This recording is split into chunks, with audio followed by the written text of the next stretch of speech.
Hey everyone! Today I'm going to show you how to bypass factory reset protection on any Android phone. The best part? It's completely free and really easy to do. You know when you reset your phone and it asks for your Google account? Well, with this method, we can bypass that step and gain full access to the phone. I've successfully done this on over 100 Android phones. I'll guide you step by step through the process, so don't worry if you're not a tech expert. Just follow along and soon you'll be able to unlock any Android phone without any hassle. Okay, so the next step is to use this website to remove the factory reset protection lock from your Android phone. To do this, you'll need to provide 3 important details: your phone's exact model, its IMEI number, and a valid email address where you can receive notifications.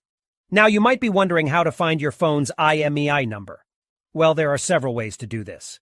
You can check the back of your phone, the original box it came in, or even your carrier's website. Your account details may also have the IMEI and serial number of your device. If you have a sales receipt or contract, you may find the IMEI and serial number there. If your phone has a removable battery, you can check underneath it for the IMEI or serial number.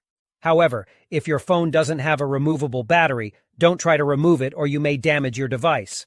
Once you have your phone's IMEI number, you'll need to fill out a simple form on the website with your phone model, IMEI number, and a valid email address. This is where you'll receive a notification when the factory reset protection has been removed. After you submit the form, your request will be processed, and you'll receive an email notification when the factory reset protection removal process is complete. I'll show you an example of what the email should look like by logging into my personal email account.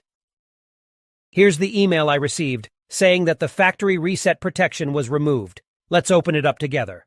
The message confirms that the factory reset protection has been removed, so all you need to do now is restart your phone.